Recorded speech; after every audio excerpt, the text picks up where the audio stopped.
Good evening. Welcome to True Positives, Conversations That Matter. In this Bridge Anatomy podcast, we'll be going over the Naivas saga. Now, Naivas is actually one of the biggest supermarket chains here in Kenya, and on April 23rd, they released a press statement admitting to a data breach that affected their systems. This particular disclosure is actually in line with various online reports we'd seen about multiple incidents that were affecting companies in Kenya. And Naivas didn't share a lot of technical details, but you know that a ransomware group claimed to have gained access to the environment, exfiltrated some data, and were demanding ransom. To help us break this down, we are joined today by three amazing professionals and subject matter expert. We have James, who is a payment cards specialist. We have Pat, who is an incident response manager. And finally, we have Brian, who is an expert witness and also an instant responder. Guys, thank you so much for creating the time to be part of this. We'll jump straight into introduction, starting off with Pat. Pat, over to you. Morning, evening, afternoon, everyone. I can see Brian is a speaker. I think he needs to be a co-host to be able to unmute himself. So, Lawrence, I think you're the one who should assign him those rights. Will do. Thank you. So, Patricia, I am an incident responder. I am very passionate about cybersecurity. I work in an organization where my key role is to come in when we have an incident and just coordinate all our incident responses end to end. Most of my work is spent around preparation for incidents, so it's a topic I'm very passionate about, and I think I'll speak about it at length. My side hustle is being a leader at SheHacks. I know many of you know about SheHacks, so I'm also a leader there. That's my evening job. And then I'm glad to be here, very excited about this podcast, and I can't wait to interact with everyone today. Thank you. Thank you so much, Pat. So, Pat, I'll be checking the co-host role from you as we go on to James. Hi, everyone. Hope you can hear me clear. Loud and clear, James. Thank you so much. As you've said, my name is James Anyanga Omuloli. I'm a payments expert that is biased in card payments, transactions that happen on prepaid cards, debit cards, loyalty cards, and also mobile money payments. That's my area of specialization. Also have interest in fraud and risk, cybersecurity, and just making sure that as more people migrate to support their businesses online, it's a safe place where people can transact with trust and get the services they need. Pleasure for you all to be here with us, and we hope to learn more from one another. Thank you. Thank you so much. Thank you. Thank you so much. I had a bit of echo. Okay, should be. James, thank you so much. Brian, I hope you should be okay. Unmute yourself. Yes, no, I'm good. I think you'd curtail to my right. We don't want you doing incident. Good stuff. Good evening, everyone. My name is Brian Nyali. I am a principal consultant in terms of risk, and I also lead the digital forensics and incident response team for a cybersecurity firm operating in Kenya and Africa wide as well. My primary tasks is leading risk consulting in terms of assessments for clients, as well as handling incident response and digital forensics investigations. I also serve quite a bit of time doing presenting evidence in court as an expert witness around digital forensics matters around the region as well. So that's a bit about myself. I have a background in system administration, network administration, SOC operations. The list is on and on and on. Also worked with Lawrence at some point back in the day in our networking days. So that's a bit about me. I'm looking forward to the discussions that will be ongoing. James, first question to you. I know we had this discussion before when you are educating me. Thinking of the Naivas hack, could you just please take us through what typically goes through a supermarket at the moment you give them your data, specifically from a payment point of view? Okay, thank you. I'll take you through that. So what normally happens as a customer at the supermarket, you will go with your goods at the checkout counter where they'll be scanned, the total amount will be displayed for you, and will be requested to pay. So for here, we are going to use two modes of payment. That is either M-Pesa or mobile money, or your credit card, prepaid cards, or loyalty card. So if you're paying with your M-Pesa, you'll be asked for the till number. You will ask for the till, where you key in the amount, and then they'll verify the transaction. Now, in that case, the assumption is there's no any information of you collected. But we all remember that it's till recently when Safaricom started masking payment details, that's the phone number, when you transact. So that means if you have been paying earlier or before, those details likely they are stored somewhere. Most merchants will confirm to you that their data is transmitted and in a safer way through SSL. However, it's something that only internally their systems can confirm if that is true. But that is what we hope, that everyone is secure. If, say, you're paying by your card, then you will be asked either to tap it through NFC, or you will insert your card in the PDQ machine. They'll key in the amount, you will provide your PIN, and then your card will be debited. So let's now take through how this transaction goes upstream. So once you provide your card number to the card reader, remember a supermarket is not a bank. So they don't own these POS devices, or what we're calling PDQ, or acquiring devices. So they are in a partnership with a bank which serves them as an acquirer. So the bank onboards the supermarket as a merchant. This means that the supermarket has created a merchant account with a bank. This bank can be KCB, Equity, Family Bank, whichever. Those are the big banks that you know, or a bank that can support that service. So this bank gave the supermarket their PDQ. So when you're running your card on that PDQ machine, it means the acquirer bank is either the ABSA, Equity, or KCB, the bank that gave the PDQ to the merchant, who is now, say, Naivas. So your transaction first will be acquired at Equity, let's use them, or ABSA. Then they'll have to route that transaction to your bank.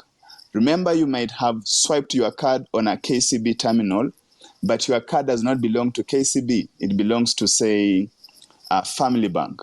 So once the KCB receive that transaction, they need to route it to Family Bank to tell them that your customer is at Naivas and they are requesting for authorization this money, 10,000 Kenya shillings, to be debited from their account. So your bank now will confirm if you have that available balance. If yes, they will approve that transaction.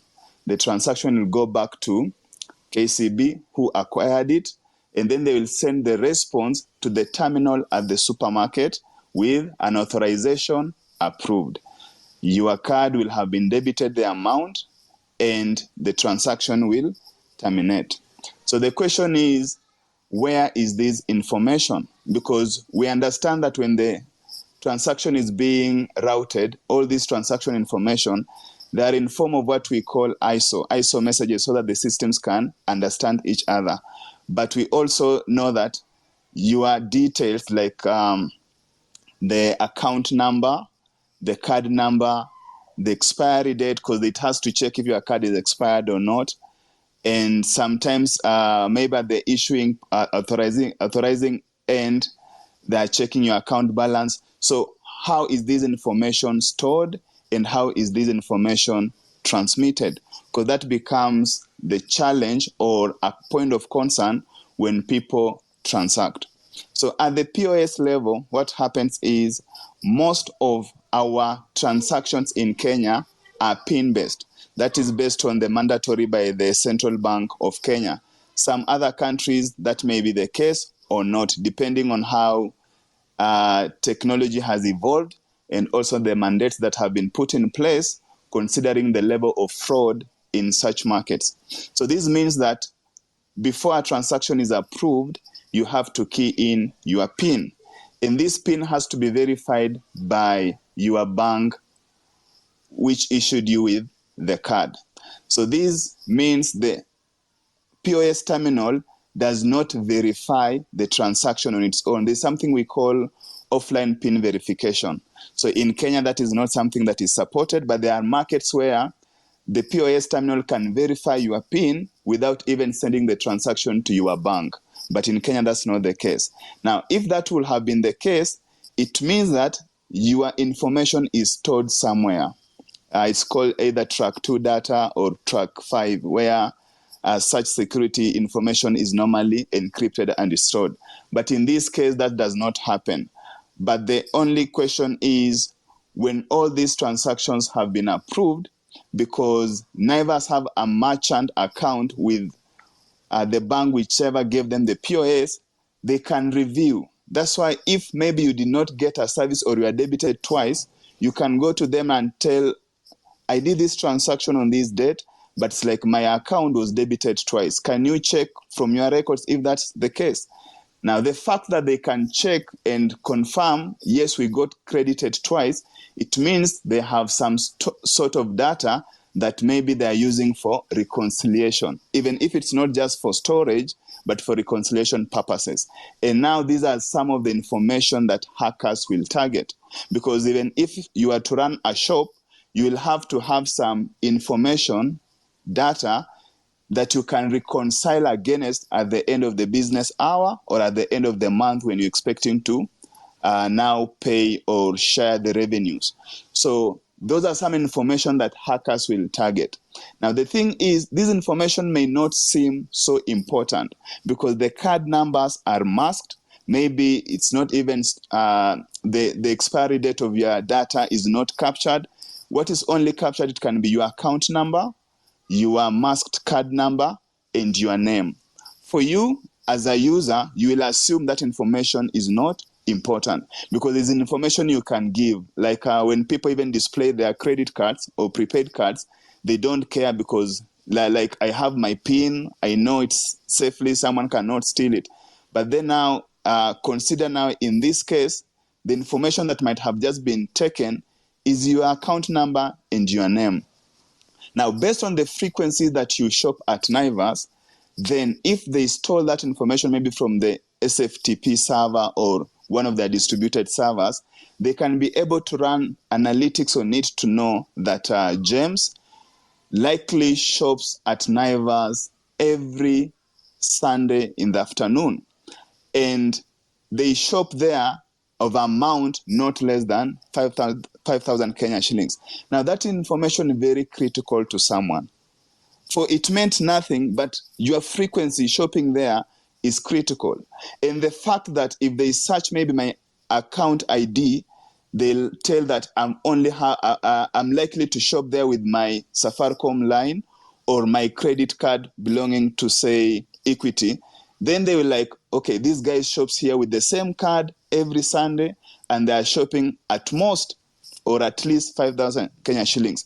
That information to a hacker is very important because now they will target the account through another means to get to it. Because that's what the first step for them is, just to get the information.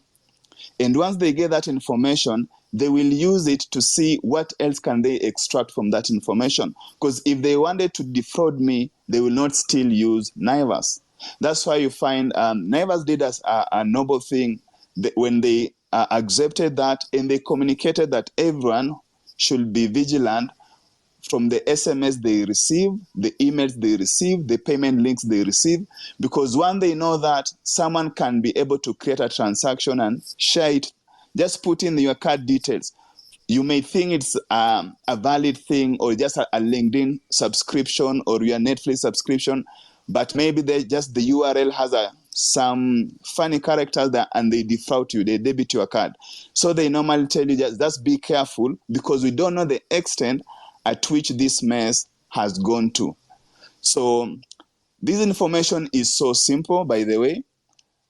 It's like the way you can just tell someone, this is my account number, send me some money. For you, you're expecting something, or you're sharing your M-Pesa, but you don't know if they get transactions that have ever happened to that account number, which information or which deduction they will come up with, and to make you a target.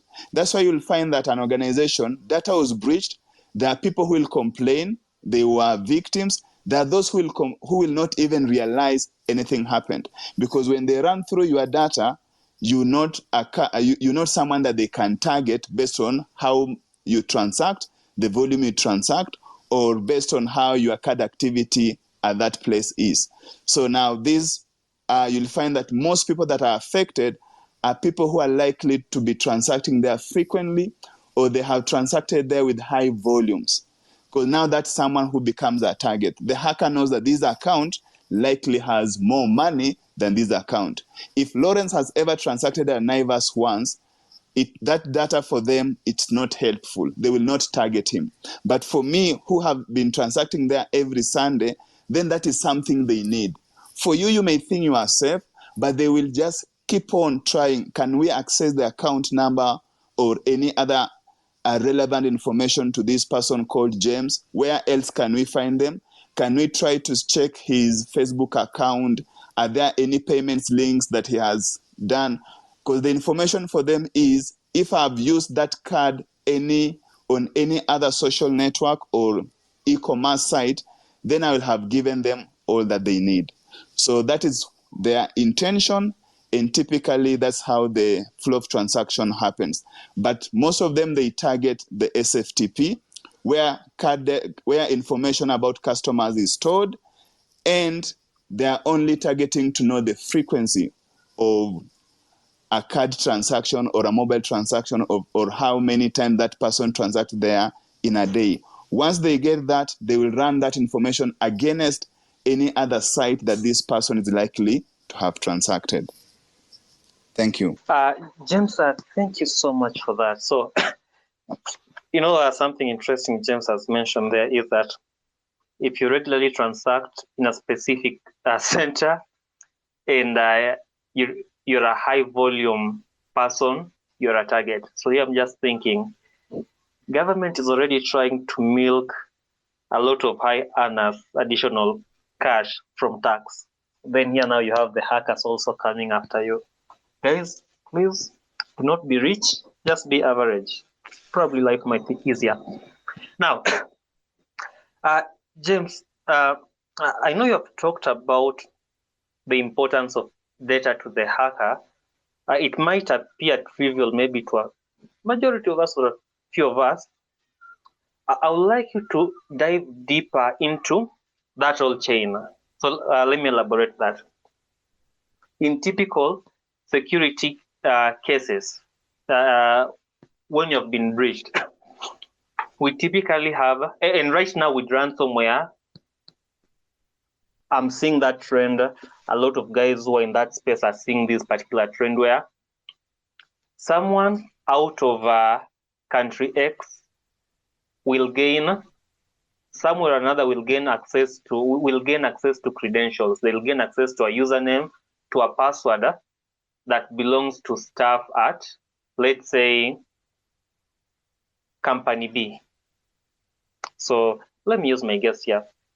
James is a malicious attacker there, gains access either through phishing, through whichever means, gains access to company X credentials.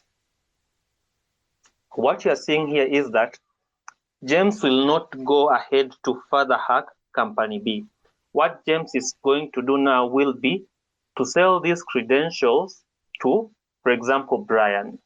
Now, Brian probably knows people who might take full advantage or who might actually fully exploit those credentials. So James sells those valid working credentials to Brian, and what Brian does is Brian reaches out to Pat. He knows that Pat likes doing ransomware. For the record, Pat doesn't do that. I'm using that as an example. So Brian knows that Pat does this as a side hustle. Tells Pat, look, I have working credentials to company B. Give me X amount of money, I'll give you this credential. Pat buys those credentials, and now Pat is responsible for actually deploying the ransomware. So right now what you're seeing is we have guys who are being called initial access brokers, people whose job is just to find working credentials to organizations. Once they have these credentials, sell them to someone else sells them to someone who can actually maybe make way more money from it. A similar thing with what you are seeing with what has been there for quite some time with 0 days. We have companies that buy 0 days off the shelf. Let me choose a random guy here. I see a guy called Labman. So Labman will find a 0 day in my Huawei phone. Labman contacts a trustee, tells trustee, I have 0 days. So Labman contacts a trustee, tells trustee, I have a 0 day.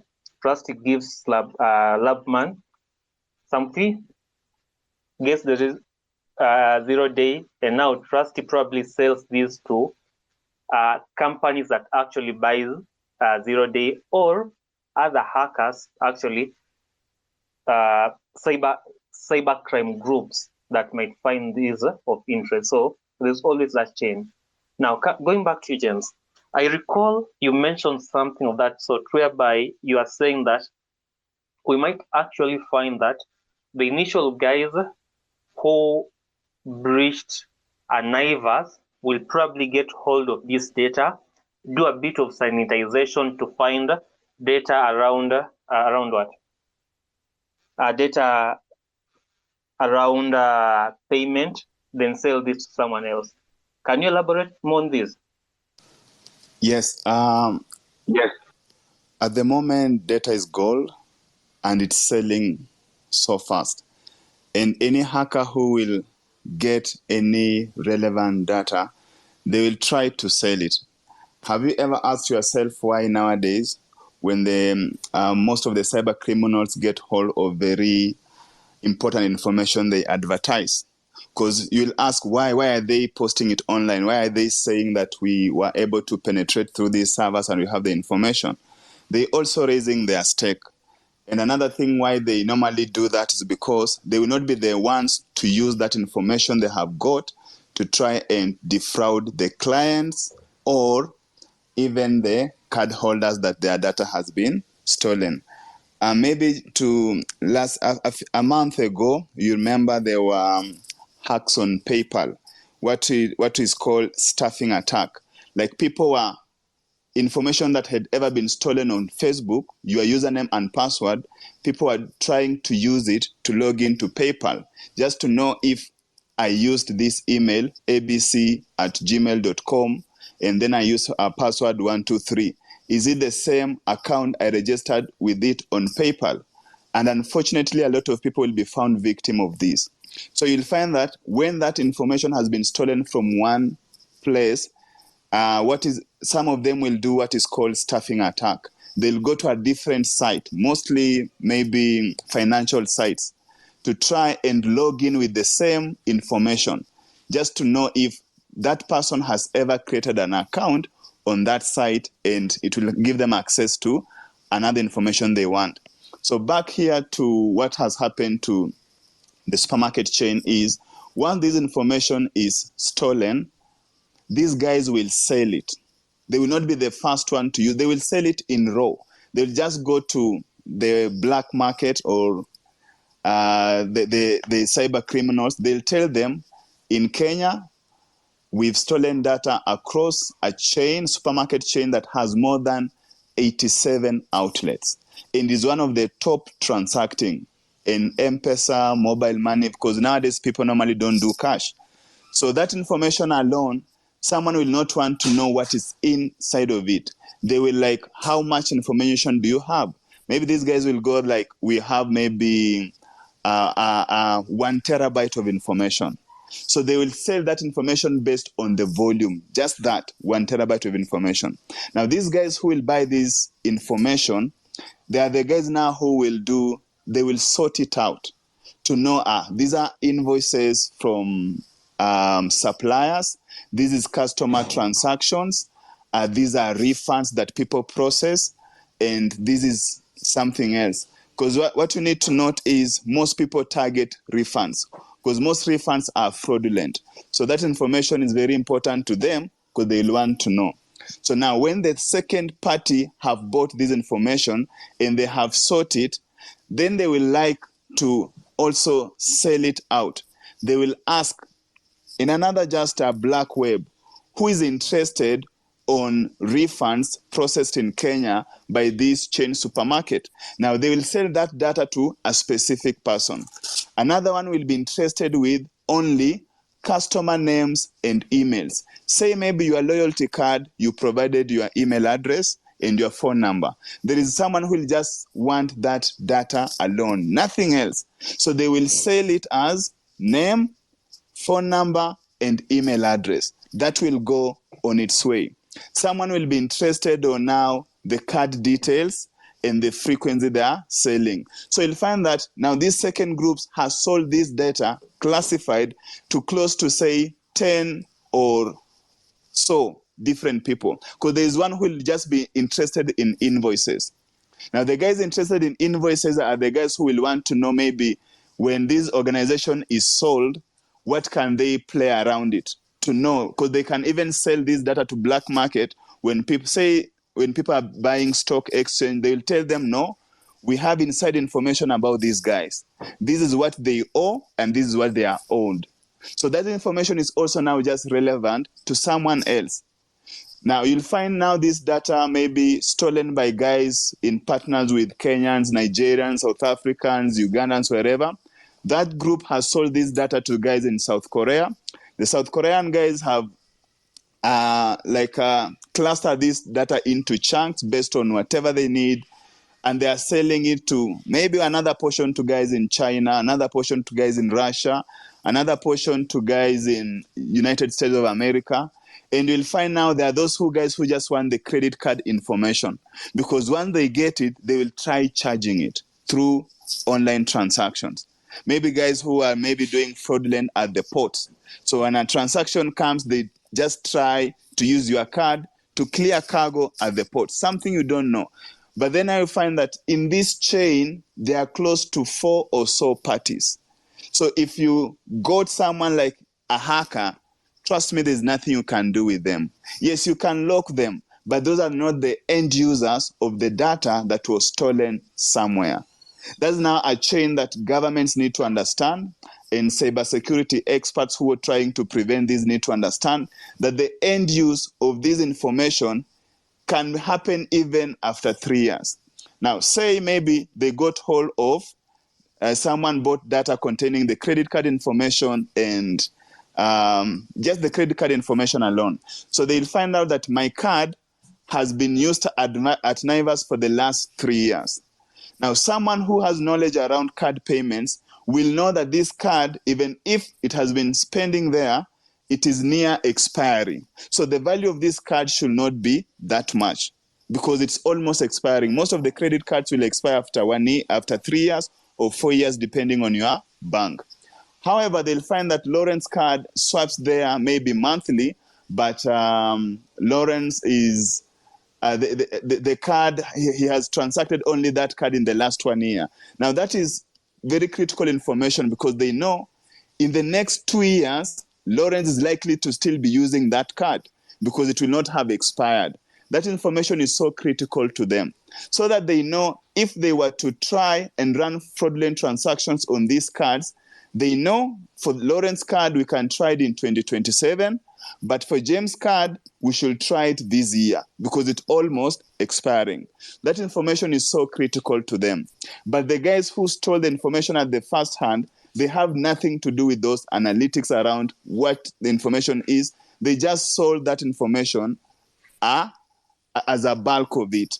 So that's now what we also need to understand. So you'll find maybe if they got your information on loyalty card where you provided your email address, one day maybe they tried the stuffing attack on PayPal like it happened a month ago. They will try to use that email address. And if by any chance they ever accessed a Facebook account similar to that email address and they got the password, they'll try to use your email address they got somewhere else and a password they got on Facebook or Gmail to access your PayPal account. So that's how these things work. It's one thing, but if you follow through, it's a lot of things that you may not even imagine because we assume it. We are not exposed to it.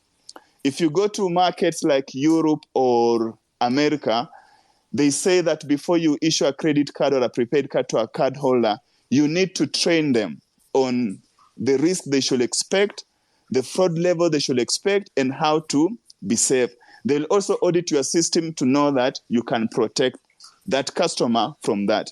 In Kenya, we have not yet reached there. So you'll find that once these activation programs happen in supermarket, at schools, at our places of work, we subscribe to it because we also like convenience, not knowing that, God forbid, the leak of that information, just one detail of it, it will be used to collect other informations until they have the entire of your profile, and that can happen across a number of years. But at the end, they'll come back and try to hit your account. So just for you to be updated and to employ the current security measures in place. Thank you. James, thank you so much for that. So as I move forward to Brian, so based on what James has done, and honestly, I was in that space when that, even before Naivas disclosed the breach, I think guys in the cybersecurity space already knew something was wrong. And I believe at that point, the main concern was Naivas as an organization and its customers. But just listening to James, I'm like, Naivas partners are most probably affected.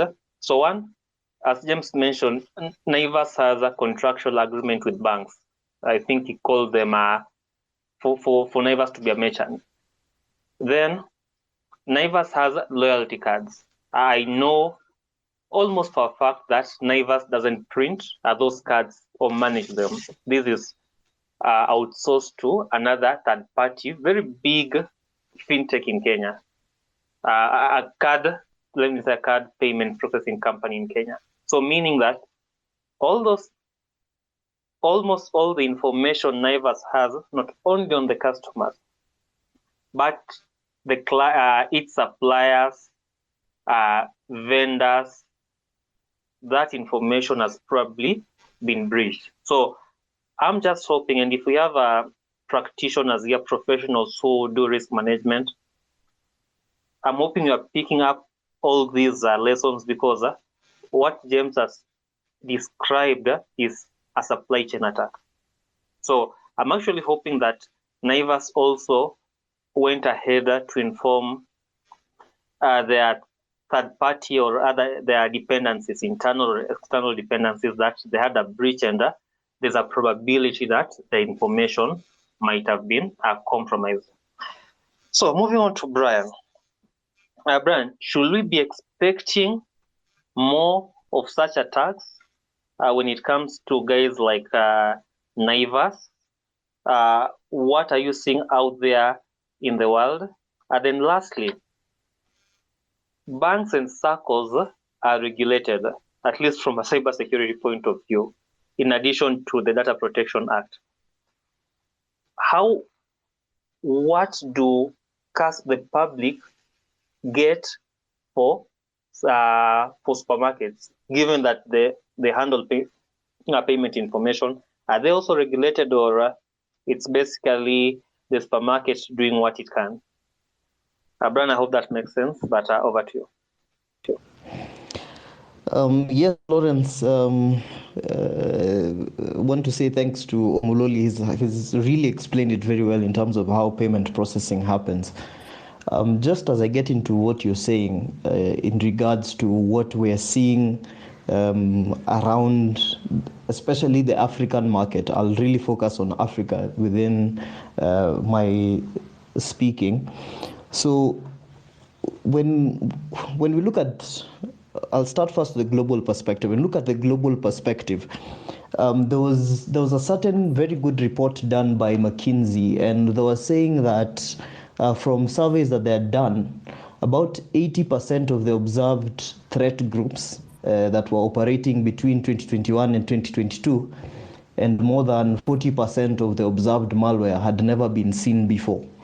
This is an indication that definitely things have changed and scaled up on a significant level, meaning that we're going to see an upsurge. If we even look at the group that carried out this ransomware attack on Naivas, they're called ALPHV, or otherwise known as Black Cat. They only came into the scene in late 2021. That's about November 2021. And if we look at statistics around ransomware groups, they are ranking third at the moment in terms of their overall activity across the globe in all continents. So if a group that started or surfaced in 2021 has risen to one of the top three, and they're using some of the new languages in town, such as Rust, for the ransomware coding and all this, it's an indication that this will definitely keep increasing. If a group that surfaced in 2021 is already making headlines to the extent that it is, this week I think they've targeted some big US companies, the same group, and they're threatening to release that data as well. So that has definitely shown a big upsurge. In as far as other ransomware groups, they've also stepped things up. We did see the other one on KAA that was recent. There was another one on Jubilee Insurance. There are a number of people and organizations that have been targeted, or this even ransomware group saying that they have targeted them and they have tried to expose their data. So this will definitely keep happening. It is not by chance that this happens. These guys really invest in new technologies, new techniques, and in exploits that are taking people by surprise. Now, the other thing that is causing an upsurge in these things is the emergence of affiliates. In simpler terms, these guys are getting people who they'll use to do their dirty work. So they hire foot soldiers who will carry out the operations, and they promise big figures. Like if you look at this one, the Black Cat guys, for the affiliate program, they say for a ransom of up to 1.5 million US dollars, the affiliate will get 80% of that. For up to 3 million, you'll get 85%. Above 3 million USD ransoms that are paid, you get 90%. This becomes a huge motivator for people to start engaging in ransomware, and this can be attributed to their first rise in this sector. And the other reality is now ransomware has become ransomware as a service. You know, the way you'd subscribe to using something like Outlook as a service. You know, you just get the application and run it and use it without having to worry about where it's set up, who is managing it, and all that. The ransomware groups have also gone into such a ransomware as a service setup where you can get a rookie or someone who has never written code, doesn't know anything technical, doesn't know how to use a command line or anything like that, and just teach them on what exactly to do to deploy it, and that's that. and that's the end of it. That's how someone has gotten infected with ransomware. So they've reduced the barrier to entry, more or less. The same way we talked about script kiddies, now ransomware groups have made it extremely easy for anyone to execute ransomware within an organization, and as a result try and get big payouts from people trying to recover their data or gain access to it. So that's been a trajectory that I've seen. For sure, across the African market, one thing that's become clear is things we see in Kenya are definitely happening in Nigeria and definitely happening in South Africa. And things that happen here are definitely replicated to Rwanda, Uganda, and TZ soon after, within no time.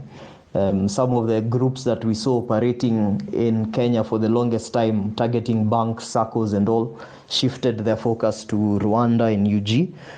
There was one group that I believe was highlighted that were arrested within Rwanda for carrying out attacks against banks and trying to get as much money as possible from them. So as different countries adopt these things, mobile money, etc., like now, if we look at Ethiopia, the Safaricom have gone into that market and are introducing mobile money. The trajectory that we observed in Kenya was banks started offering mobile banking services to counter and try and get a piece of that pie. And as a result, a good amount of banks got into that space without thinking about security, just trying to fill in that gap. And there was a time that there was such a huge upsurge in such kind of cybercrime that was targeted at mobile banking, internet banking platforms, because we were just trying to fill in the gap, but these guys take advantage. So if you look at a country like Ethiopia, that's what we project as something that may happen if organizations don't take keen interest in how to secure those platforms and just rush to the market to offer it as a service. So that's generally how things have been looking around the African market. And yes, targets for banks, SACCOs, microfinances have definitely gone up, as well as now moving away from these organizations, because a good number of them have invested heavily in security tools, and a lot even have serious cybersecurity budgets.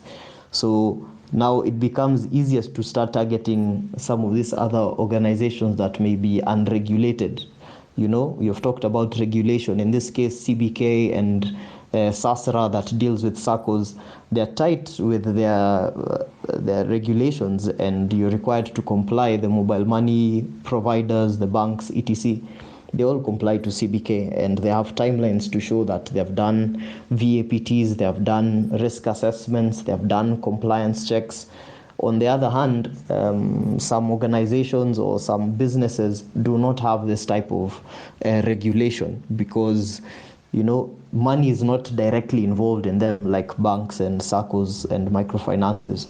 So these organizations may fall into those cracks and not really take certain things as seriously as these others would.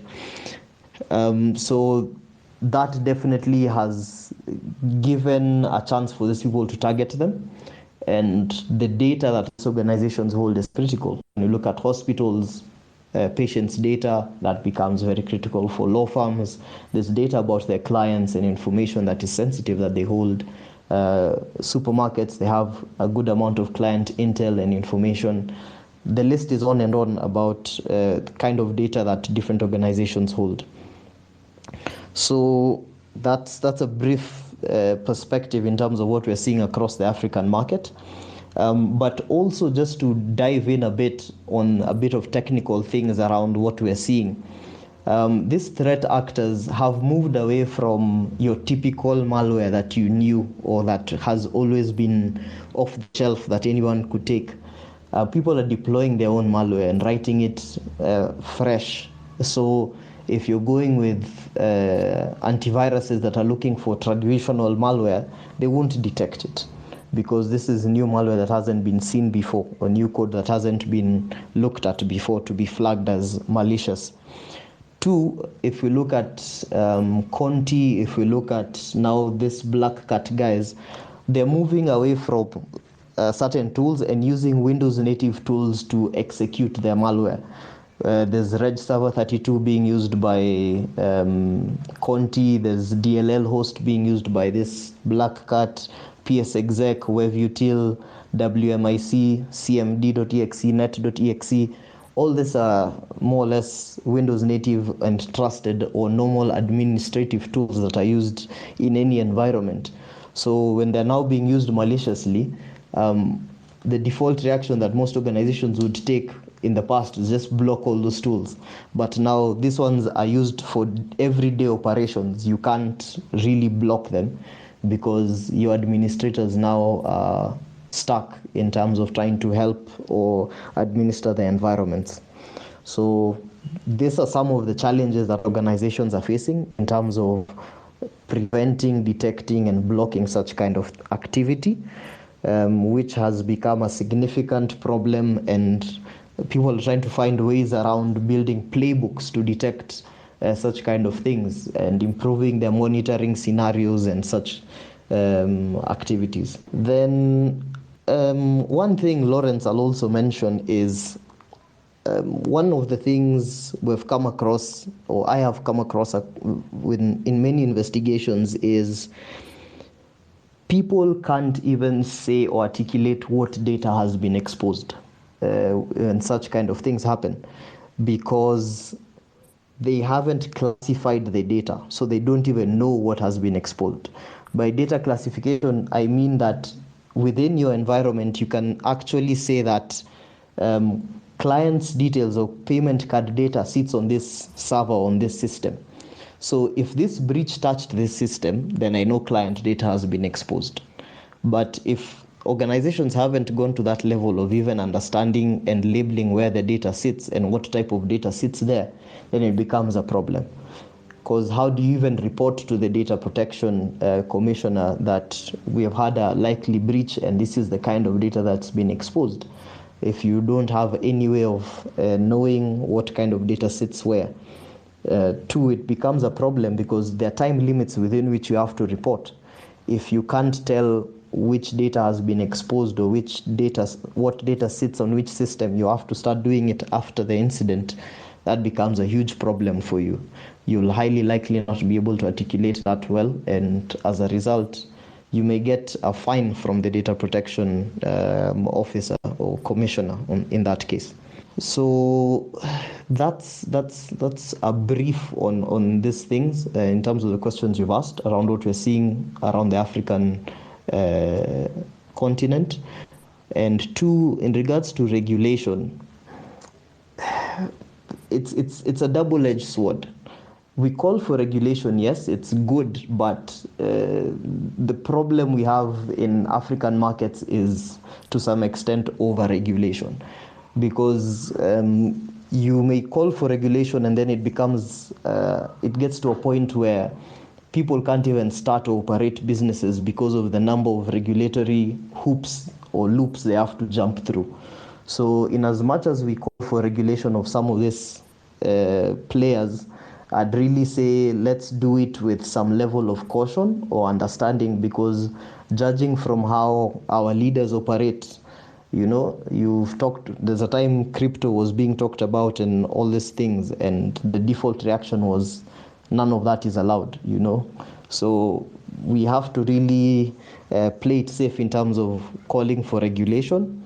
Yes, it's necessary to some extent, but at the same time, let's not stifle growth and business and thriving across many things that we're trying to operate and create a good economy around. Thank you so much, Brian. Thank you so much, Brian. So I think we have around 29 minutes or so. I would like us to wrap this up, at least from our guest speaker, maybe in the next 15 minutes. Then we give our audience opportunity to ask questions. So before I go to Pat, so yes, Pat will probably talk about preparation. One thing I wanted to share, and I would actually like to get feedback from both Pat and Brian, given that they are both co-hosts, so they're at liberty to talk. If we could speculate how Naivas got breached, it will be very interesting to listen from you guys who are the experts in regards to how this could have happened. Now, hopefully, we'll come to that point. One thing I wanted. Sorry, Brian. So, previously, probably 3 years back, what most attackers will do was to target you. So, this threat actor will come and know that we are going to target Naivas. So, they were very, very granular in regards to who they were targeting. From the word go, so in cybersecurity, we have fancy words like the cyber kill chain that basically talks over the steps an attacker or a threat actor will go through from the moment they identify you to the moment they actually compromise you and meet the objective. So way back, from the first step, the threat actor knew they were going to target Brian. But right now, what you are seeing is that a lot of threat actors, they're basically scanning the internet. So the internet will typically have certain services that are publicly accessible that should not be accessible. The internet will have passwords sitting just somewhere if you know where to look for. So we are seeing trends where threat actors will actually scan the internet, identify high value, low, easy to exploit vulnerabilities, then do some form of prioritization or some form of evaluation. For example, they scan the Kenyan space, which by the way is possible. So I'm seeing some very interesting guys in this call. You can actually scan the Kenyan IP space and identify more or less all public exploitable vulnerabilities. So if I were in that space, and I know if I were in that space, I'll scan the Kenyan internet space, identify all vulnerability, similar to what James says, then group them based on organization, then give each an organization a score. After my scan, I have 5 organizations. I see organization 1 is a hospital. Certain ransomware groups don't target hospitals at all. So like, no, I can't target these. I see organization B is a supermarket. Interesting. I see organization C is a school. Public school, typically they don't have cash. So based on that, there's a high likelihood that I'll actually go for the supermarket. So just going back to Brian, if you are to speculate based on your experience, what are some entry points that this specific threat actor used as the initial access vector? Thank you, Lawrence, for that. Based on investigations I've done across the region, especially ransomware ones, and even the ones targeting financial organizations and all, the main entry points, I'll try and break this down into a few points, but I'll move a bit fast. So the main vectors that this go through is 1, exploited vulnerabilities. The vulnerabilities that are on systems that are exposed to the internet, exchange servers, antivirus servers, internet banking servers, etc. Servers that just have direct internet access or people can connect to. 2, firewalls that people have exposed because of granting VPN access for their users or people to work remotely. So vulnerabilities in such kind of systems, when they're exploited, they're able to gain access to them and then gain access to the internal environment. 2 is compromised credentials. People can go and search on there are many times when credentials are published that organization X has or a certain company has been breached and people's emails and passwords have been exposed. People can go and check for organization names. They wouldn't start checking for Gmail addresses, etc., because those ones may not have much value. So they'd target company related email addresses, and with that most people use the same password for their individual stuff and their company related items, and as a result people may not even change their passwords after such a breach occurs. People also forget the type of accounts they create, so they wouldn't even realize when such a breach happens. So compromised credentials in that case. There are these initial access brokers that we have talked about who will look for credentials anywhere and everywhere, and even conduct phishing campaigns and get people's credentials and then sell them to such actors. We have vendors as well as another entry point.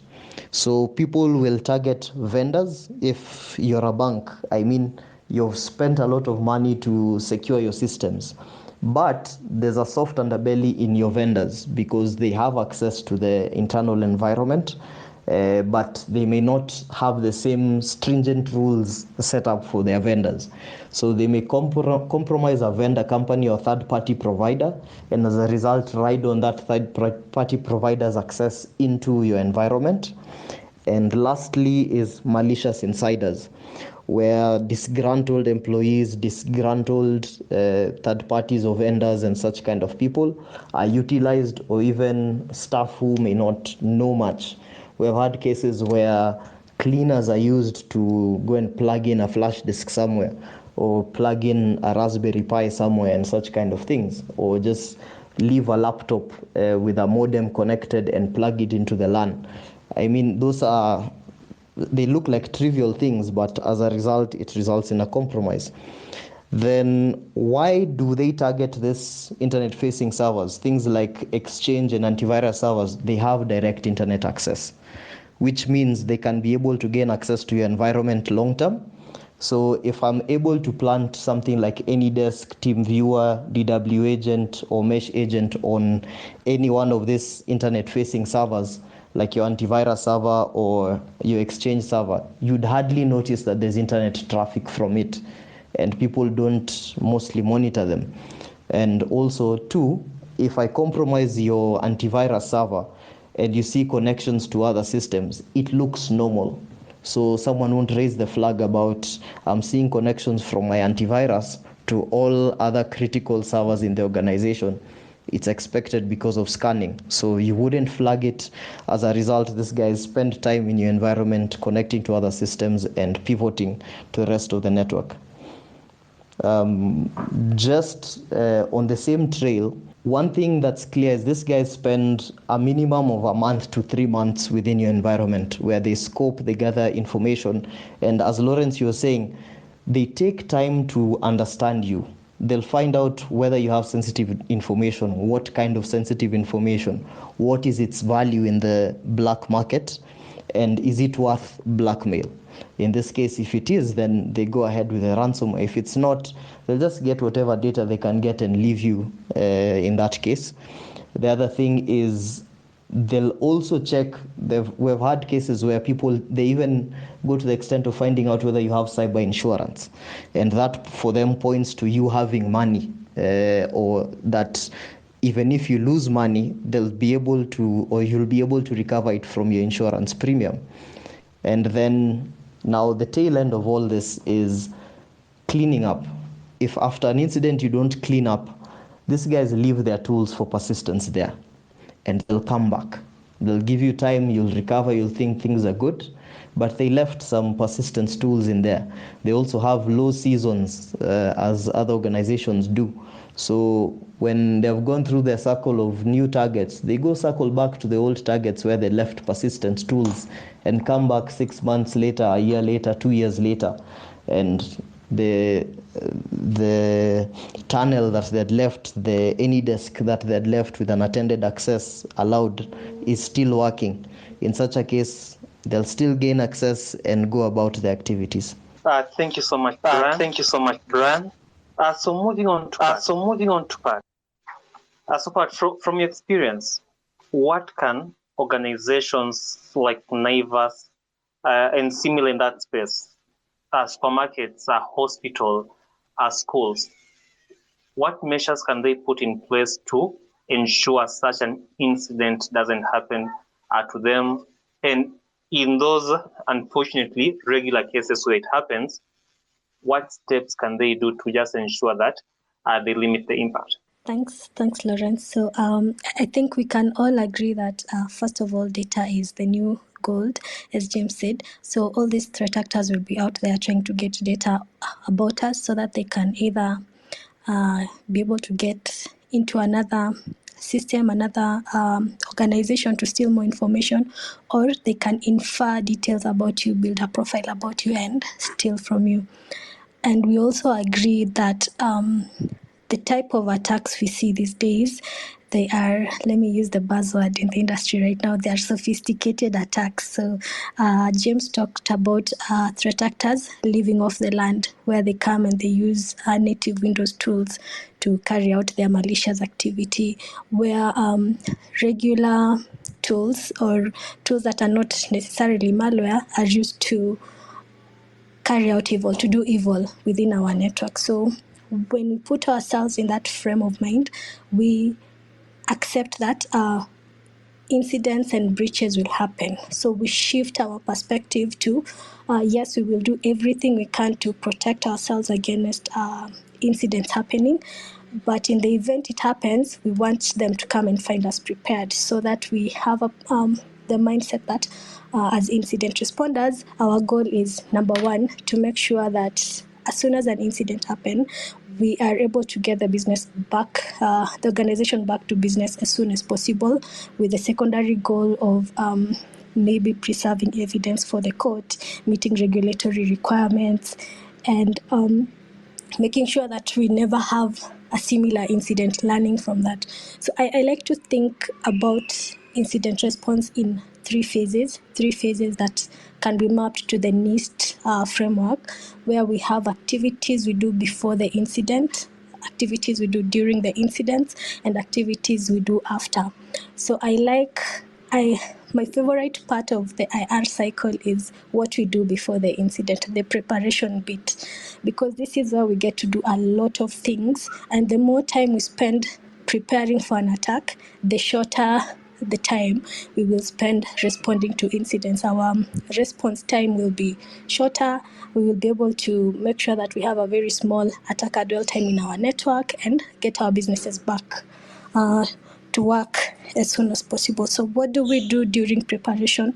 Of course, we have the entire aspect of creating our organizational security architecture, having the necessary tools in place, having the firewalls in place, and all the security tooling that you will need. And then another important thing is having your processes and your governance in place. So this is where we will design our all the processes that plug into cybersecurity.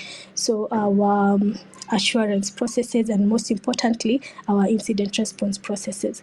So in the beginning, when you're doing preparation for an incident, it's very important to have an incident response plan. So the response plan will guide you. When an incident happens, this is what we do. So preparing for incident is very technical and as well non-technical, because when you're preparing, you have to consider the technical aspect. So do we have a secure network where we shall fail over into? Do we have a proper jump kit for forensics? Do we have the necessary tools to gather information that we need to investigate further? And also the things that many people tend to forget are the human aspect.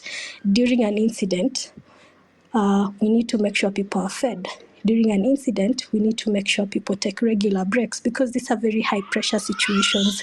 Imagine trying to work on your console and your MD or a director is standing behind you, who is an executive and a technical person. You're trying to type things into the console, they're asking you, what are you doing? So much pressure. So we need to have someone to manage upwards, to manage the leadership team, so that our engineers can work in peace and at a good pace without a lot of pressure. So having those measures, having those plans in place helps us to be able to focus where you need. So if you have an incident commander, for example, whose work is just to manage upwards, make sure the CEO, the directors, the MD, all the senior leadership team are informed about what is happening, are given the assurance that the engineers are working, so that they don't have to come and disturb the engineers. I find that a very important thing that is normally overlooked. Also feeding your people, telling people to go rest, because incidents can take days to resolve. So you don't want people burning out in day one. You want to stagger your resources so that people are fresh, go outside, come back with a new perspective. Also, during the preparation phase, as we plan and have our processes, both technical and people-oriented processes, it's also important to look at understand your environment. So you would want to do a crown jewel analysis, understand what is your important data. Brian mentioned that it's important to know what data you're hosting. So map out where are they, do a proper threat model, understand where everything sits, how things are interconnected, so that if there's an incident touching on aspect A, you know how it will impact another system B, that when you look at it at a glance, you don't see the connection, but there's a connection. So having that proper understanding of your environment is important. And also for regulatory purposes, it's important to map out your data. Now, as we do our preparation, it's also important to sit and understand what are our legal and regulatory requirements. So, for example, if you're in the banks and SACCO space, you need to understand you're governed by CBK. So what are the requirements?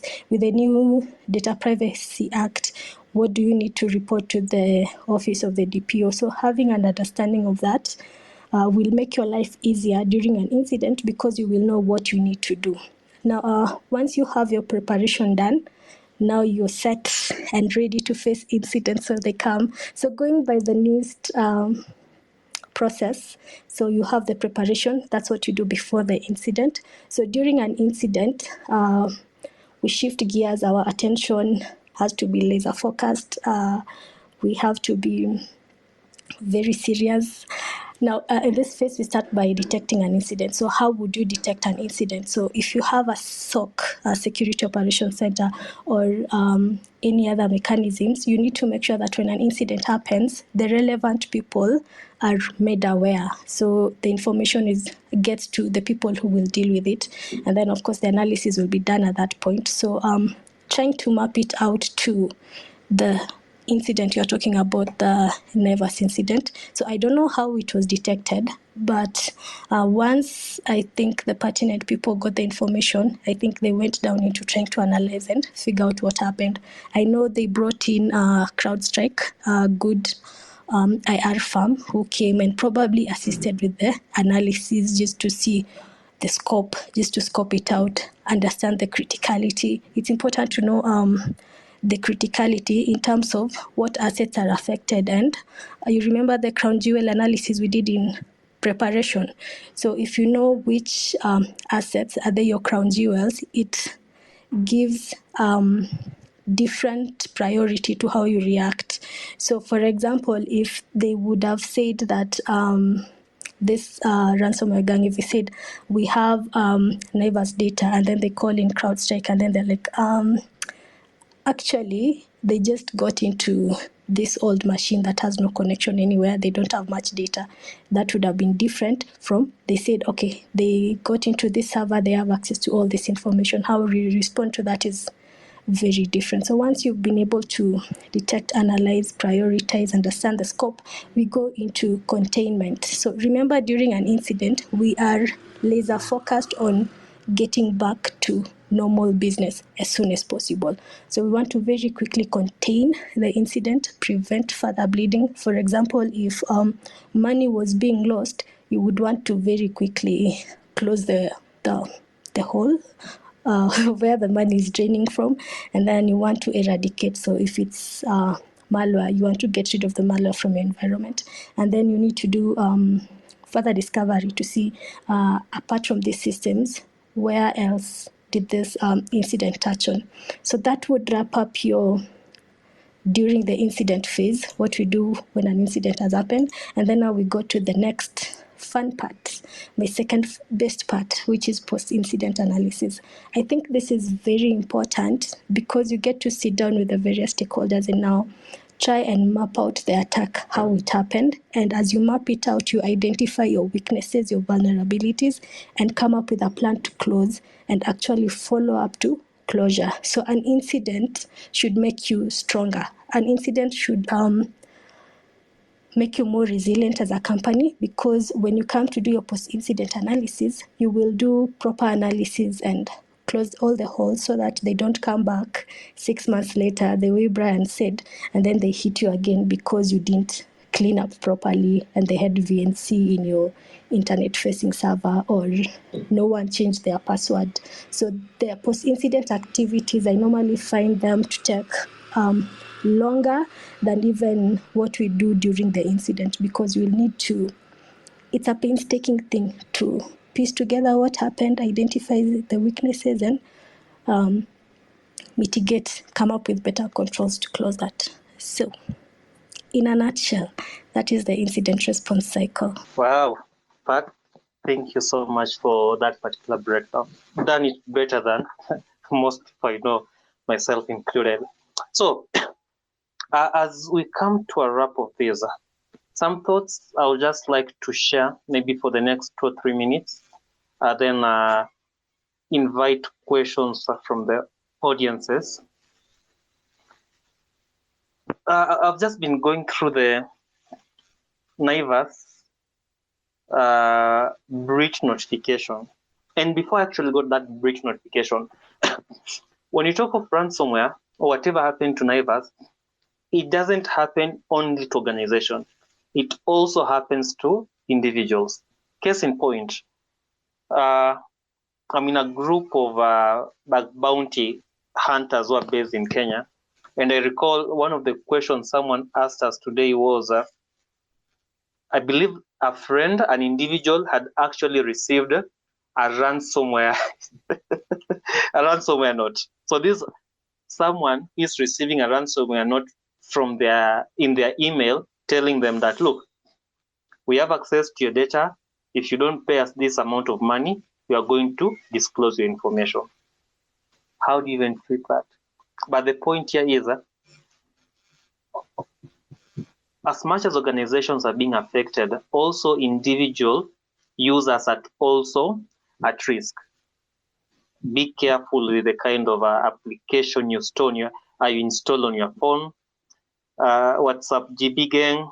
Look, I have issues with case who use WhatsApp GB, but such applications are known to introduce malware into your phone, and this gives attackers access to everything on your phone.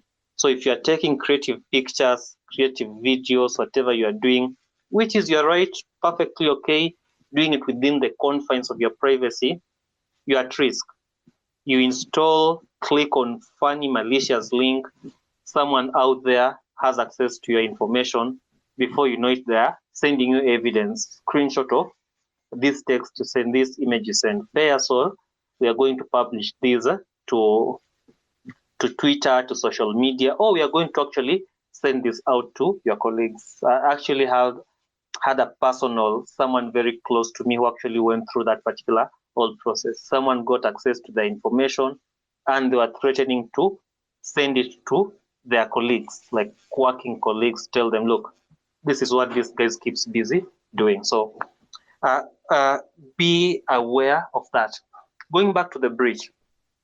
So Naivas did a few things that are actually commendable. Recall, Kenya Airport, the KAA was compromised. No statement from them, in spite of them being the actually critical infrastructure. Nothing came out of them. So Naivas doing this, amazing, very impressive. Building on what Pat said, one thing also good Naivas did was, recall, whenever there's an incident, whenever there's a crisis, we have people who are panicking, people who are worried, genuinely, prematurely, at times emotions, pressure they mess people up. What Naivas did is they actually contracted a PR company. Now, that's a good thing.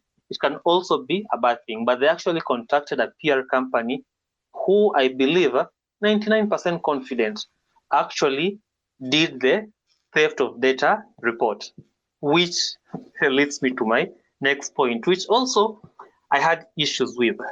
And from the feedback I got, a lot of guys also had issues with. So it was good. They had a third party, an independent body doing public relations to them, just to ensure if they were having an incident response team, that team was being shielded. That was commendable. But you see, the challenge at times and this is my opinion, it might be biased because I'm coming from a technical space. At times, the issue here is if you engage third parties that are not well conversant with that particular space, then you end up causing, there's a probability you might actually end up causing more harm, more panic, because the disclosure is actually meant to give people that assurance that you're on top of things, because things are going to break. If there's any company, any person there who tells you won't be hacked, man, they're lying to you. You will be hacked. Yeah, probably you will be hacked, either in your lifetime or in someone else's lifetime as far as that organization is concerned, but you're going to be hacked at one particular point. So when you are disclosing this, especially publicly, you need to really help people know that you're on top of things. There is no cause of alarm. And how do you do that? By ensuring that you're not bullshitting people, forgive my French, and you're not using buzzwords and just throwing technical terms here and there. If you go through that breach from Naivas, the pin post on the TL, there was a lot of that. Pat talked of that incident response process. If you had her, it takes some time. So if the feel guys are getting is that, you guys did incident response within a day. No way. As I mentioned, guys in this space actually knew when we had good estimate when Naivas became aware of this. So there are no way certain things were going to happen within a certain time frame.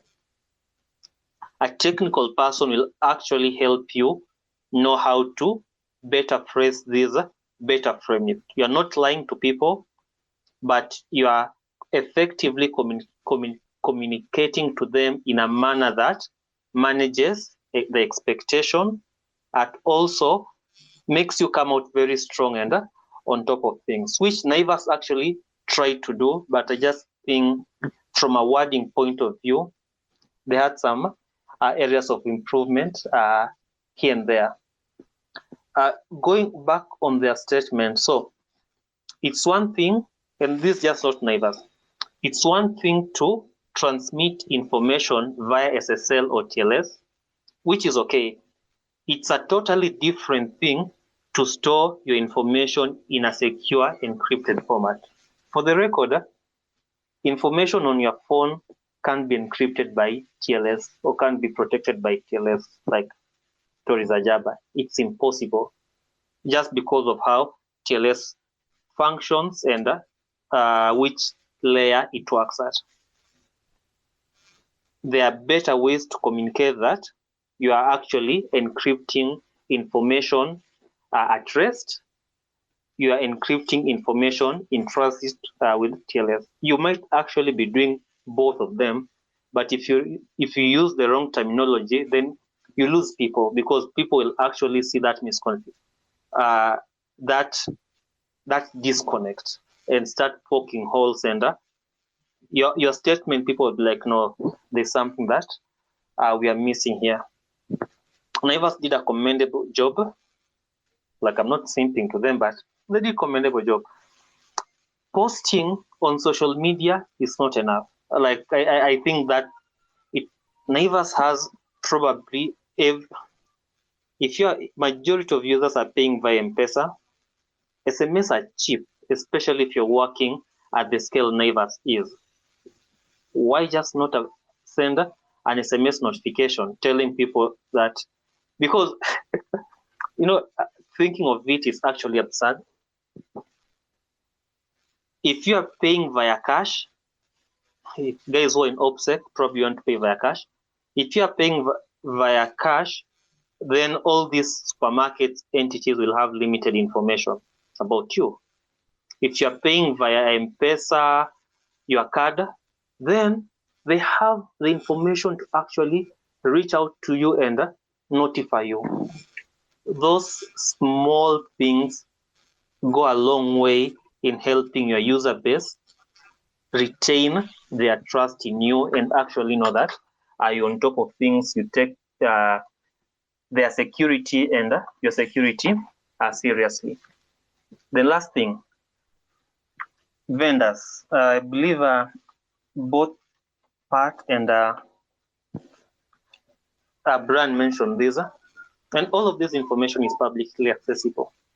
Naivas has a big branch, and this applies to almost everyone. From branch to branch, most probably they are doing via some form of a VPN, a point-to-point VPN. That infrastructure is probably subcontracted. Setting up of that infrastructure is probably subcontracted by another party. For Naivas, I'm fairly confident, based on what I've been able to discover just researching for this, that they have a contractor that probably is helping them interconnect these things. This is where that all you being compromised from a vendor comes in. So Naivas, guys from Naivas are here, well and good. If we have security engineers, practitioners, managers, you also want to analyze that particular risk, because Brand correctly put it. You might be doing everything well, but then you have your vendor who actually installs the door, installs the lock, installs the windows into your house, but they're doing a crap job, giving you substandard locks, giving you substandard windows. So you have an amazing setup, but anyone can easily lockpick your main door and get into the house. So you always want to be aware of the risk your vendors pose and ensure you are proactively managing it. Then with that, took slightly more minutes. I'd like to open the session to anyone within the space was a question. Trying to figure this spaces thing out. I believe you typically raise your hand, request to speak. I'll approve your request, and we'll try our best to respond to your question. So if we can do that, maybe in the next 5 minutes, that will be appreciated. And apologies for taking longer than expected. Okay, am I seeing any question? I see one request. I've seen the request to speak. Okay, remove speaker. You guys should be able to speak, if I'm not mistaken. Hello. Hi. Hi Yes, everyone. you I can hear hope. you. Okay. Sorry. I think you had muted me, but now what Pat and Brian have said is quite true. But now when we come to the reality on the ground, we can start by that. I won't mention names, but there's an insurance that also got hit, and mysteriously they have a robust setup that I know, and they had all the bells and whistles, but still got hit. Yeah. And now when it comes to the reality on ground, some of the things that we might advocate can happen will just as a fantasy, because companies will do a cost benefit analysis where they won't able to, they'll see having all of this and haven't been hit, they have never been hit and won't be hit, won't happen. Even if you go to the SARSA and the CBK, for CBK, if you have any incident, it's usually you report within 48 hours. And I think for the data protection is usually the same, within 48 hours. But you come sometimes, even the people mandated or tasked in doing some of those things actually flaunting the rules. You might find someone is who can say is a whole data protection officer for a huge bank, but using open source tools. I think most people will know where I'm going along with this. But even if you advocate, even if you advocate for him and tell him through some back channels that this is not supposed to be doing, it all lands on deaf ears. So as much as we may want to strengthen the cyberspace, sometimes you can take a cow to the river, but you can't force it to drink. So that's what I've seen. That's my experience. Because apart from what we've seen, even NGOs have been hit locally, and small banks, even some small circles have been hit, and small banks. But some of them won't even report. Others even have this. I'm guessing people also know there's a Kenyan APT which has been in the market for a couple of years, hitting some mid-tier banks, but they never come to fruition, because once it's reported to CBK, as I said, within the 48 hours, CBK will do an investigation. Quote, the investigation is in quotes within a few days, and it's case closed. Adjustments are passed, and life continues. So you can't really force. You can take a cow to the river, but you can't force it to take water. And thank you for the insights.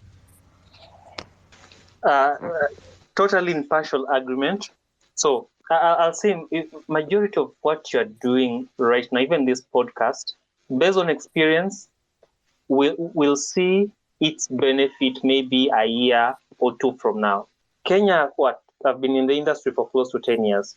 Where we were 5 years ago is worse. Where we are right now is better. We have made progressive improvement. 3 years ago, true positive of breach anatomy was never going to happen.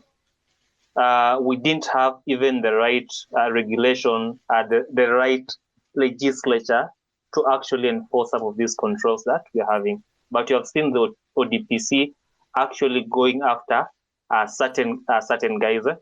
I know CBK, well, I've had the privilege of knowing some of the new hires they have. Very respected guy, very amazing guy. So the hope here is we are creating awareness. We are telling the guys, companies, institutions that users, especially Kenyan users, are more privacy aware. We have guys like Mozilla actually funding programs to teach about data privacy, user privacy. So I believe in the long term, the market will self-correct itself based on this continuous awareness you're doing and just telling people that we are aware, we know risks are out there, we know there's way more that can be done. But still, all is not rainbow sunshines and unicorns. Cybersecurity is a cost center, as in literally it drains a lot of cash from companies. For any company to have a good program, definitely your leadership needs to support you. Leadership needs to support you. If the CEO, the chief operations officer, finance officer, if those guys are not supporting you, then stories are jabba. You are not going to be anywhere because you're not heading anywhere. You won't be able to show profit. Each year when they review your budget, you'll actually be most probably requesting for more money. But this additional money you're requesting for, and I believe the direction needs to shift. We need to take this shift. All this money us in security, managers in security are requesting for are being used to build confidence in your product. Building confidence in your product means you retain more of your customers.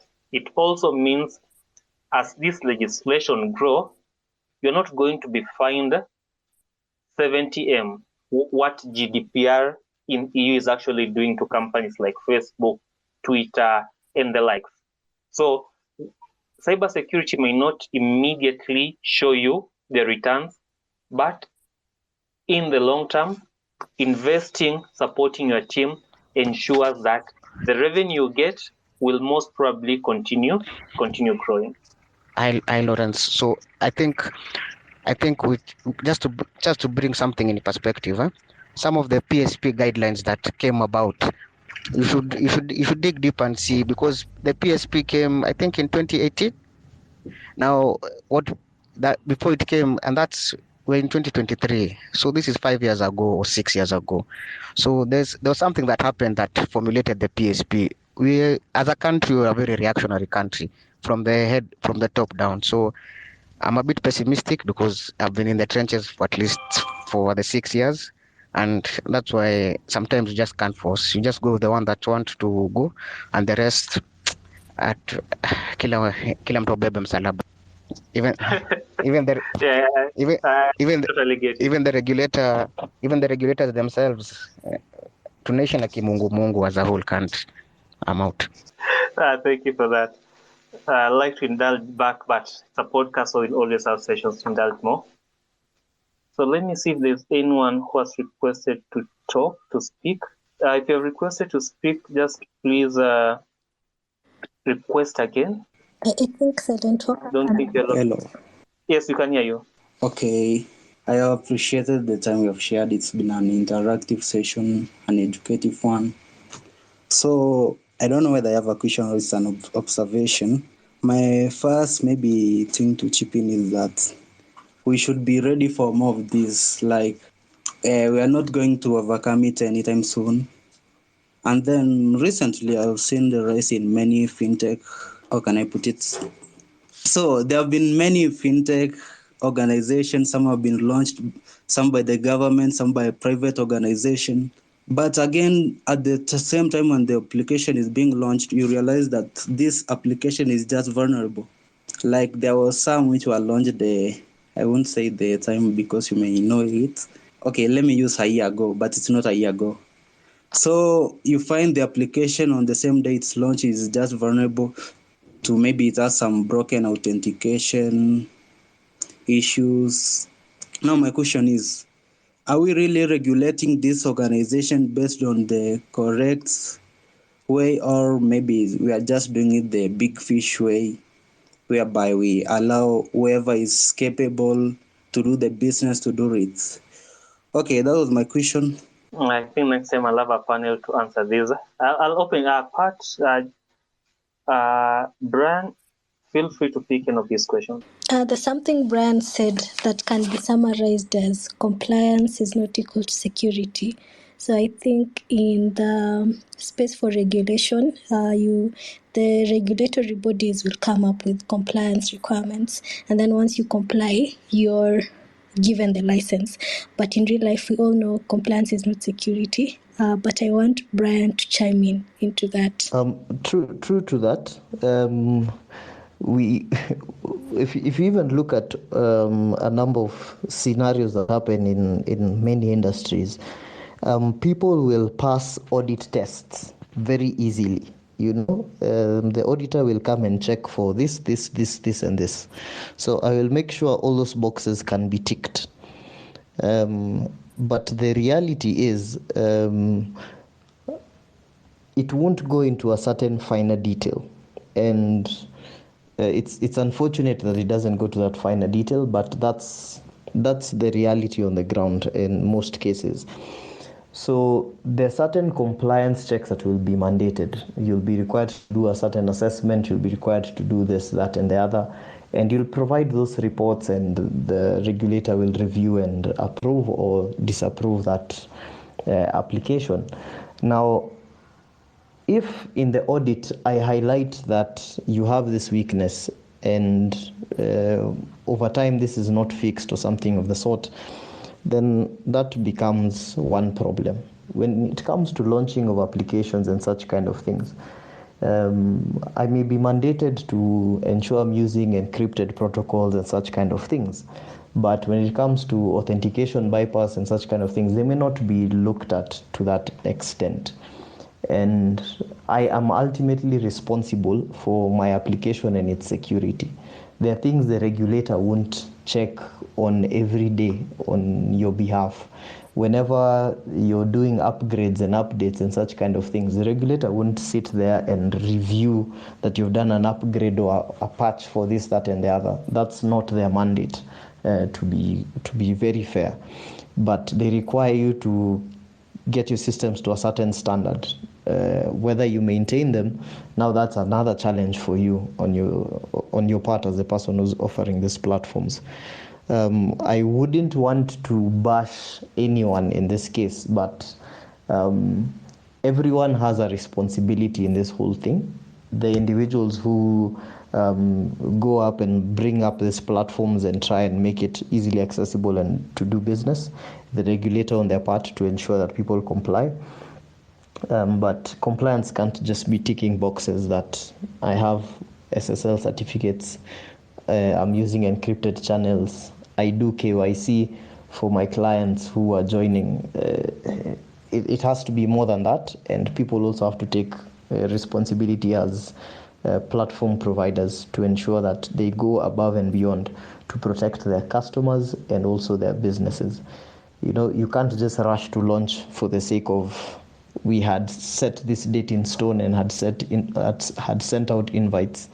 It has to be more than that. Brian, just to build on top of that. And, I've been listening to this. Then I saw one of our listeners and that reminded me of something. We can actually solve all of this. The key is having the right team. Now, for this particular person, I had the privilege of being one of their, one of their managers, and they were working in a big telco. And take Smingion Mesema. This can be proven because this telco has won multiple awards. The security team, these guys were committed. I think locally we say kujituma. These guys were committed.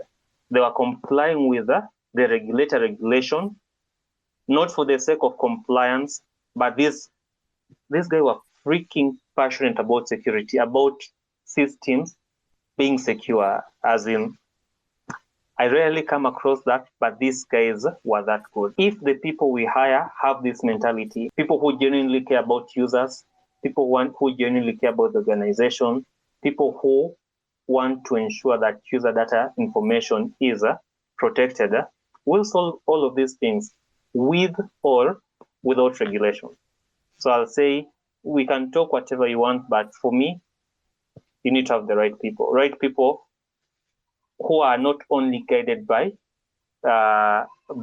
we have regulation, are we complying, but people who know security and basically know if I'm deploying a server, or whether there are rules or no, this bare minimum have to be done before the server is sent online or before the server is actually pushed to production. And people who won't rest until that thing is done. They used to piss me at times, but I learned to appreciate what they were doing and the value that they were actually bringing into that organization. Lawrence, allow me to chime in and say this, yeah? Of course. Good people it's fine and dandy, but the reality is the people who are above their pay grade, their boards, their managements and all, who dictate what can be spent on technology, on cybersecurity and good infrastructure, etc. So I may have the best people, but I'm not giving them what they need to execute on these things. Most of the time cybersecurity is seen as an expense. It's not an investment. And more often than not, when we're presenting these things to the board, it's huge figures, thousands of dollars for X and Y and Z tool. But at the end of the day, they don't see the benefit. When you look at marketing guys, they present it as we'll spend this, we'll get X number of interactions with people, we'll get X number of people who will view this and that. And they've learned the way of utilizing numbers to show the benefit. But unfortunately for us as an industry, we have not gotten to that point where we're able to sell this idea to the board for them to see it as a benefit. So it's always seen as an expense. And if they don't have buy-in, unfortunately, even the best of guys will not get what they need to execute. So I really feel that at the same time, creating awareness at the board and management level is key for them to understand why it's important to have the antiviruses, to have the good tools, to have the right people. They need to be buying into this idea at that level so that even when the right people come in, they're enabled to do what they need to do and do it right and not just take compliance checks. So that's my contribution as well. A valid point. I think I have a topic for the next podcast. Rahab, please proceed. Thanks, Lawrence. I think first of all, let me just thank you for, I think, at least creating this space for us to have this conversation and having Pat and Brian with us with their insights. So I think I'll just pick up from your question and Brian's point on having the right people within the team. And there are many of us out here who would be committed to do the job. But as Brian said, there are people above the analysts or the techies pay grades that determine the decisions. And then when the budgets are being set at the start of the year, cybersecurity is seen as a cost and as an expense to the company. And therefore, that's where the investment lacks. because based on my own personal experience and where I found, even to the point where I think Yuga brought up with what he's seen in the market, is the reason why some of these attacks end up happening, or the reason why we do not respond accordingly or in time, is organizations, whether big, small, circles, banks, however you look at them, do not want to put the money in investing towards, let's say, like security personnel or analysts that will look at the data. So you find a medium-sized health facility or a medium-sized circle that clearly knows they're processing client data, personal information, and money and financials and everything. And they do have systems in place. But then they hire one IT guy or two or three who may or may not have any security know-how, and they're expected to protect or defend that particular organization based on the resources that they have. Yet they have not invested in having good log analysis processes, good security operational practices that would allow these people to actually look deeper into analyzing the risks that they actually have and secure them in time to prevent any particular incident. Because I think I personally have faced a particular ransomware incident in a particular organization, and at the like during that particular process, they were very responsive in terms of procuring the security uh, services and being like a managed security service provider. They were very responsive, but then it becomes a problem where you provide recommendations based on misconfigurations that they have on their servers, let's say basic password procedures that they have that they need to change. And so now these recommendations end up piling, and you end up seeing, let's say, the same type of potential attacks that might happen to the organization, and then they get hit. And then they come running back to you and ask you, okay, we got hit by this particular malware or by this particular APT, and what do we do from here? So now you get to have a sit down with them and take them through the procedure and tell them, we've been providing you with recommendations over the last 6 months about changing ABC on your let's say on one of your servers, which is your it's like a gold rush for you. But did you implement any of the recommendations that were set for any configuration settings, for any passwords and stuff like that? And they admittedly say no, and then they still come back to you for resolution. And so commitment in terms of people is there, and there are people who want to do the job. But if the decisions are not presented adequately to boards and management to showcase that, one, there are risks and there are true risks out there that need to be solved by security, then it becomes problematic for us as practitioners. And then on the question on like applications being delivered and being launched and end up being vulnerable even from the very first day, it's a basic timeline thing. And as Brian said, companies are setting up timelines, and I think it was Brian or Lawrence, yeah.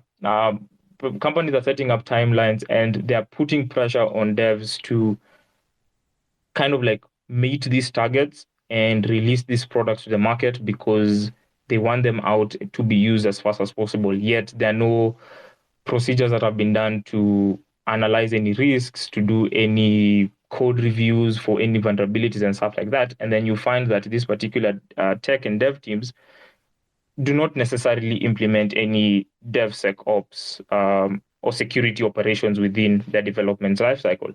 And that becomes a problem that also needs to be looked at and investigated and actually invested into, where on the dev side, like on SDLC, when following SDLC frameworks, security needs to be part and parcel of that particular process, where you conduct your risk assessments during the planning stages, you do your threat modelings, you do your code scanning while doing the testing before any particular publication, until you get to a point where once the application has been deployed to the market, once the reviews and tests and updates are being done, there's still security configurations that are being made to ensure that there's continuous security for that. But now what we find is people are just given feature sets that they need to implement. They implement, patch up those features, and release to the public for use. And then you end up having the situations where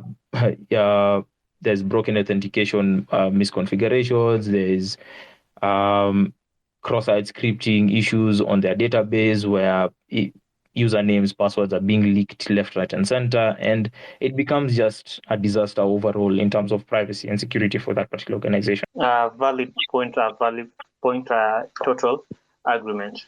Now, in the interest of time, I'd like to take one more question. Then we strive to end this by 5 minutes past 8. Okay, I don't see any requests to speak, so I'm guessing that's a good thing. So, to wrap it up, James, Brian, Pat, thank you so much for honoring our invite to talk, share your experiences, educate us here and there. For the guys who have asked questions, I really appreciate for you going that extra step of making these engaging. To all the listeners, thank you so much. I genuinely hope that more or less all of us have learned one or two things about cybersecurity in general, a few things about, actually a lot of things about the Naivas incident. Hopefully a few information are clarified. I know one of the biggest thing was does Naivas store my card data? No, they don't store your card data. They store some other information, but not your card data. So I'm hoping that hopefully these will continue being a regular session. Looking forward to more engagement. Finally, if you have topic suggestions, something you would like us to talk about, discuss, hear different views, different opinion, more than welcome to receive them. You can DM me, tag True Positives, and we'll definitely reach out. And that's it, guys, from us here at True Positives, Conversations That Matter. We thank you so much. Till then, see you in the next podcast. Bye for now.